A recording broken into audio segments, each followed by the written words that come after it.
महर्षि, मेरा प्रश्न आज आयु कर्म की चर्चा ज़्यादा चली है। मेरा प्रश्न आयु कर्म के संदर्भ में ही है। आयु कर्म बनता है निषेक की संख्या निश्चित, ये बात और है कि अपमृत्यु होना नहीं होना, किनका होना नहीं होना, वो अलग बात है। मेरा प्रश्न ये है कि क्या हम प्राणायाम आदि के माध्यम से आयु कर्म के निषेकों के खिरने की व्यवस्था में कुछ परिवर्तन ला सकते हैं क्या? क्योंकि नाड़ी के अनुसार आयु कर्म के निषेक खिरते हैं, ऐसा कहा जाता है। नाड़ी भी दो प्रकार की मेरे पढ़ने में आई, मुझे मालूम नहीं और क्या उसके बारे में होगा। तो महाराज जी, इसके बारे में मुझे जरा मार्गदर्शन चाहिए कि नाड़ी का खिरना और आयु कर्म के निषेकों का खिरना, इनका संबंध क्या है, पहला उपप्रश्न।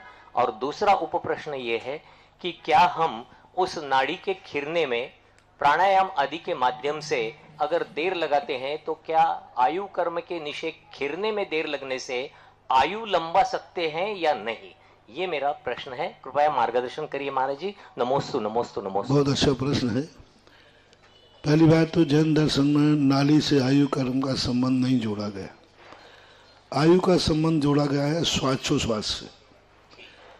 श्वासोश्वास जो होता है, एक निश्चित प्रमाण रूप से हम श्वासोश्वास लेते हैं।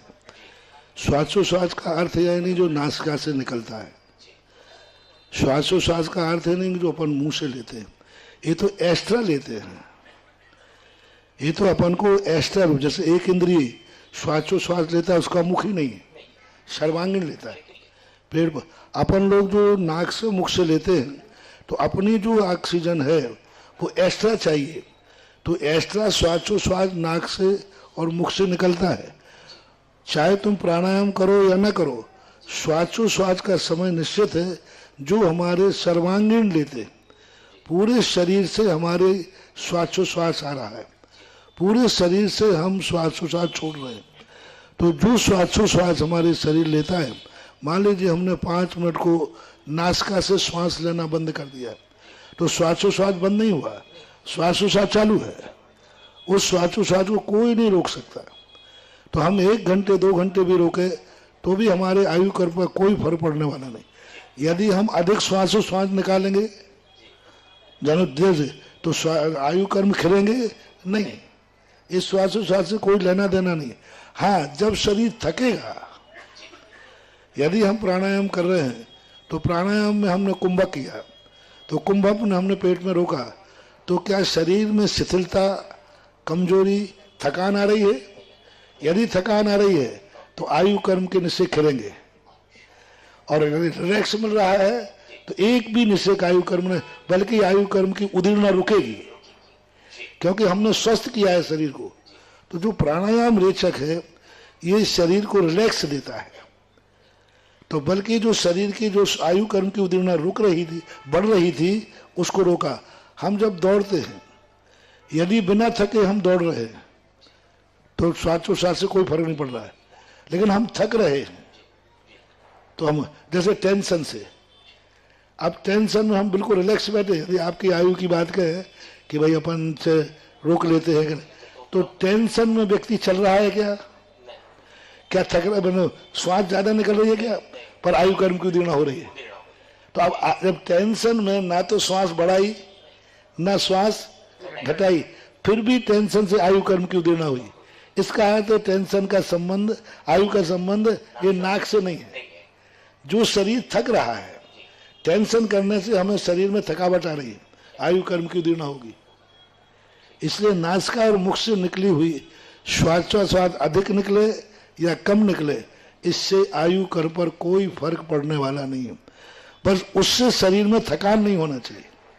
शरीर यदि थक रहा है तो आयु कर्म की बराबर उदीर्णा हो रही है, चाहे आप श्वास लेवें अथवा न लेवें। तो ऐसा माना जाए। सूक्ष्म और जैसे निद्रा के समय आयु कर्म की उदीर्णा ज्यादा होती है जागने की अपेक्षा, क्योंकि निद्रा के समय व्यक्ति अपनी अवचेतन दशा में पहुंच जाता है। शरीर को रिलैक्स मिलता है, लेकिन उसकी बहुत ज्यादा अंदर की जो किडनी है, अंदर की जठराग्नि, उसको मेहनत ज्यादा करना पड़ती है। क्योंकि अभी तो अपन जागते हुए सपोर्ट कर रहे हैं, लेकिन सोते हुए हम लोग सब सो चुके, अब उसकी जो अंदर की एनर्जी है पूरी ताकत उसी को लगाना है। इसलिए ज्यादा निद्रा लेने से भी आयु कर्म की उदीर्णा रुकती है, होती है, और ज्यादा जागने से भी होती है, क्योंकि जागने से मन विक्षिप्त होता है। तो नासिका और मुख से श्वास लेने का संबंध श्वासोश्वास नहीं है, अन्यथा पेड़ों के श्वासोश्वास प्राण कैसे करोगे? जल का एक इंद्रियों के भी श्वासोश्वास तो है और श्वासोश्वास वो भी लेते हैं, तो उनकी नासिका तो है नहीं। ये तो अपनी एक्स्ट्रा है, क्योंकि अपन ज्यादा खर्च करते हैं, इसलिए मुख से और नाक से ऑक्सीजन अपन एक्स्ट्रा लेते हैं। जैसे जो भोजन अपन करते हैं, इससे शरीर नहीं बन रहा है, एक्स्ट्रा चाहिए। शरीर के लिए तो नौकर्म वर्णाएं आकर के वो नौकर्माहार जैसे अपन बोलते हैं, ऐसी व्यवस्था बनाना चाहिए। चलिएगा, बहुत बहुत धन्यवाद डॉक्टर अभय जी और श्रीमान नितिन जी, आपकी वजह से हमारी आज बहुत बढ़िया जानकारी मिली है। आइए